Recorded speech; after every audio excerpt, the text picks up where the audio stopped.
दोस्तों यूं तो सऊदी अरब दिखने में तो इस्लामिक मुल्क नजर आता है और मुसलमानों का खलीफा और बादशाह बना हुआ है, लेकिन हकीकत में ये सऊदी अरब क्या है? आइए दोस्तों मैं आपको बताता हूँ। अगर दोस्तों आप ये सोचते हैं कि सऊदी अरब वो मुल्क है जहाँ पर मक्का और मदीना है, तो दोस्तों ये बात बिल्कुल गलत है और आप गलत सोचते हैं। दोस्तों असल में मक्के को हिजाज कहा जाता है और मदीने को यसरफ। दोस्तों हजूर पाक सल्लल्लाहु अलैहि वसल्लम के जमाने में सिर्फ जो अंदरूनी सिटी थी, जो मक्का सिटी थी, उसी को मक्का कहा जाता था। बाकी जो बाहर वाली जितनी भी बाउंड्री और इलाका होता था उसको हिजाज कहा जाता था और हिजाज के आगे यसरफ था यानी मदीना मुनव्वरा। तो दोस्तों जरूर आप ये सोच रहे होंगे कि हिजाज और यसरफ, फिर भी ये दोनों तो सऊदी अरब में ही आते हैं। तो दोस्तों ये आप बिल्कुल सही सोच रहे हैं। दोस्तों आखिरकार क्यों सऊदी अरब फलस्तीन की मदद नहीं करता, ये जानने के लिए हमें हिस्ट्री में थोड़ा पीछे जाना होगा। 1517 में ओटोमन एम्पायर पूरे अरब में काबिज हो चुका था और उन लोगों ने मक्का और मदीना को भी अपने कब्जे में ले लिया। दोस्तों बाहर वाले इलाकों में अरब कबीलों की ही हुकूमत हुआ करती थी, लेकिन यहाँ मक्का और मदीना में ओटोमन एम्पायर का एक गवर्नर था जो कुस्तुनतुनिया से आया था। अब दोस्तों बात करते हैं आले सऊद के बारे में, जो 1744 में शुरू हुआ था। रियाद सिटी के पास एक पुराना गांव था जहां पे मोहम्मद बिन सऊद ने मजहबी नेता अल वहाब के साथ मिलकर एक इत्तेहाद बनाया। दोस्तों अल वहाब के बारे में आपको बेसिक इंफॉर्मेशन बताता चलूं। अल वहाब वो शख्स था जिसने वहाबी ग्रुप बनाया था, यानी एक वहाबी इत्तेहाद। बाद में ये दोस्तों एक वहाबी फिरके के नाम से भी मशहूर हुआ और फिर इसकी कई सारी शाखें हैं और उनमें से एक अहले हदीस भी है। दोस्तों इस शख्स की वजह से अरब इत्तेहाद बहुत मजबूत हुआ और इससे सबसे ज्यादा फायदा मोहम्मद बिन सऊद को हुआ, यानी आले सऊद को अरब में पैर जमाने का सबसे ज्यादा फायदा हुआ। तो दोस्तों अभी जो मोहम्मद बिन सलमान किंग बने हुए हैं, यानी वली शहजादे, ये मोहम्मद बिन सऊद की आल में से हैं। तो दोस्तों बिल आखिर मोहम्मद बिन सऊद ने अल वहाब के साथ मिलकर पहली हुकूमत कायम की रियाज के कुछ इलाकों के पास 1744 में। तो दोस्तों रियाद के पास कुछ देहातों में इन्होंने अपनी हुकूमत कायम करते ही आखिरकार इन्होंने रियाद के करीब इन लोगों ने पूरी हालत खराब करके रखी थी। भेड़ बकरियों से लेके सोने जेवर तक हर चीज ये लोग लूट लेते थे और जबरदस्ती टैक्स भी वसूल करते थे। दोस्तों जब ये बात ओटोमन गवर्नर को पता चली तो उसने अपनी आर्मी को लेकर इन पर हमला कर दिया और इन्हें उन देहात गांव से भगा दिया।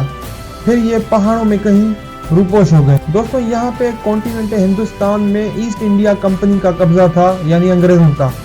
दोस्तों अंग्रेज पहले ही कुत्ते की तरह ताकते थे।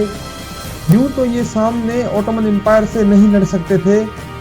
फिर इन्होंने अरबों की बगावत का खूब फायदा उठाया। अंग्रेजों ने अरबों की बगावत की आग को खूब हवा दी और इनके अंदर बगावत का बीज बोया। तुम उठो, बगावत करो और लड़ो इन तुर्कों से। तुम ठहरे अरब, वो ठहरे अजमी, तुम इनके खिलाफ लड़ो, हम तुम्हारी खूब मदद करेंगे इस लड़ाई में और तुम्हारे पांव अरब में मजबूत कर देंगे और तुम्हें आजाद कर देंगे। दोस्तों ये हमारे लिए बहुत ही दर्दनाक अलमिया है कि वर्ल्ड वार 1 के दौरान कर्नल लॉरेंस जैसा कुत्ता बरतानवी इस्तेमार और उसके नतीजे में इन वहाबियों ने और आले सऊद ने मिलकर बगावत की। दोस्तों इन्होंने ईस्ट इंडिया कंपनी के साथ और उनकी आर्मी के साथ मिलकर बगावत की और तुर्कों के खिलाफ आले सऊद ने जंग लड़ी और इस जंग में लाहौर के पंजाबी, पठान और सिख भी बराबर के मुलविस थे, जो यहाँ से भर भर के वहाँ पर ले जाए गए थे। तो दोस्तों बड़े दुख की बात यह है कि यहाँ के पठानों ने और लाहौरी पंजाबियों ने और सिखों ने मिलकर ईस्ट इंडिया कंपनी के पैर इस कॉन्टिनेंट में, यानी कॉन्टिनेंट हिंदुस्तान में मजबूत किए।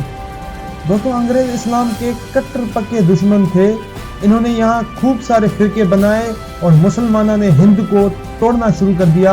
खूब सारा इन्होंने यहाँ पे फसाद मचाया और मुसलमानों को आपस में इन्होंने तोड़ा और फिरकावारियत की आग को हवा दी। दोस्तों इन्होंने अपने ही किराए के मुल्ले बाय करके रखे हुए थे, जो रोज फिरकावारियत को फैलाते थे और इनके एजेंटे पे काम करते थे। और मुल्लों ने भी दोस्तों चंद पैसों के एवज खूब इस्लाम को बेचा। फिर उन्होंने इस कॉन्टिनेंट के लोगों को खूब सारा लूटा, सोना, पैसा, सिक्के, चांदी और भी कई सारे वसाइल को लूट कर इन्होंने भर भर के पैसा बरतानिया पहुंचाया।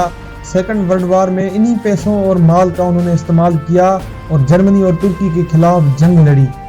तो दोस्तों अब वापस मौजू की तरफ पलटते हैं। तो दोस्तों आले सऊद और वहाबियों ने मिलकर खूब सारी बगावत की और अंग्रेजी आर्मी के साथ इन्होंने मिलकर दोस्तों इन्होंने तुर्कों की एक ट्रेन को गिराया और उस ट्रेन के गिरने के नतीजे में काफ़ी औरतें, बच्चे और मासूम लोग शहीद हुए और काफ़ी तुर्कों को शहीद किया गया।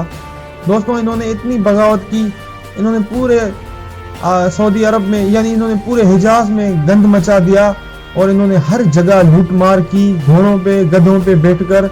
दोस्तों आज भी एक किला मौजूद है, जब आप हज करने जाएंगे तो मक्के की ऊपरी पहाड़ों में तुर्कों का वो किला आज भी मौजूद है।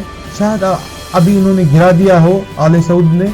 दोस्तों जुल्म की इंतहा तो तब शुरू हुई जब तुर्की फौजी निहत्ते खाना काबा में नमाज पढ़ने के लिए गए और वो हरम के अंदर थे। इन अरबों ने दोस्तों अंदर घुस के उन तुर्किश फौजों को शहीद किया, ज़िबा किया और ऊपर जो किले में उस्मानी गवर्नर था वो दूरबीन से ये सब देख रहा था। दोस्तों तुर्किश फौज के पास बंदूकें भी थी और तोहफे भी थी। आज भी अगर आपने वो किला देखा हो, उस किले में तोहफे लगी हुई हैं, आज भी पड़ी हुई हैं। दोस्तों तुर्किश आर्मी के पास तोहफे थी, बंदूकें थी, लेकिन वो दूरबीन से देख रहे थे हमारे भाइयों को नीचे ज़िबा कर रहे हैं, मार रहे हैं आले सऊद और खाना काबा की हिम्मत को पामाल कर रहे हैं। लेकिन उन्होंने तोहफे नहीं चलाई, ना ही गोलियां चलाई, ताकि खाना काबा को और दीगर जियारत वाली जगह को नुकसान ना पहुंचे। दोस्तों इस लड़ाई की हिस्ट्री तो बहुत बड़ी है, लेकिन मैं अगर आपको पूरी बताऊंगा तो वीडियो बहुत लंबा हो जाएगा। जनरल LMB को बगदाद का कब्जा किसने लेके दिया? दोस्तों यहाँ के सिखों और पंजाबी सिपाही भी उस लड़ाई पे मुलविस थे, जिन्होंने जनरल LMB को जैसे कुत्ते को बगदाद का कब्जा लेके दिया। दोस्तों बेगैरती और मुनाफिकत का अगर नोबेल प्राइज होता तो ये हमारे पाकिस्तानी मुसलमानों को लाजमी मिलता।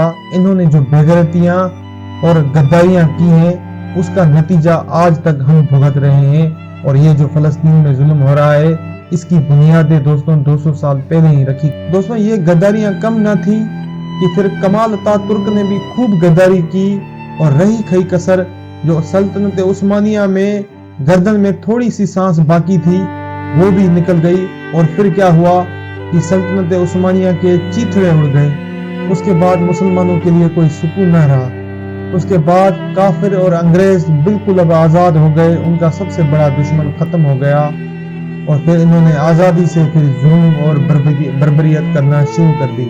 दोस्तों फिर आगे जर्मनी ने भी हिटलर की क़यादत में इनको खूब टक्कर दी और खूब इनको मजा चखाया। लेकिन आगे की हिस्ट्री जब मैं बताऊंगा तो ये वीडियो लंबा हो जाएगा। तो आते हैं मौजू की तरफ। दोस्तों एक अंग्रेज ने बड़े ही फख्र से लिखा है कि मुसलमानों की हिस्ट्री में ये बात खंजर की तरह जब्त हो जाएगी कि जिस सल्तनत को हजरत उमर फारूक ने कायम किया था उसको एक अंग्रेज ने ख़त्म कर दिया। दोस्तों एक 2% के अंग्रेज कर्नल ने अरबों को बगावत पे उकसा कर तुर्कों की पीठ में खंजर घुपवाया और ओटोमन एम्पायर के टुकड़े करवा दिए। बिलाखिर दोस्तों जब जंग खत्म हुई तो पता चला कि गद्दारों को क्या मिलता है। अब इन आले सऊद के गद्दारों ने कहा कि हमें आज़ाद कर दो। दोस्तों जैसा कि इन्होंने सोचा था कि पूरा अरब हमें मिल जाएगा, लेकिन इन्हें पूरा अरब नहीं मिला।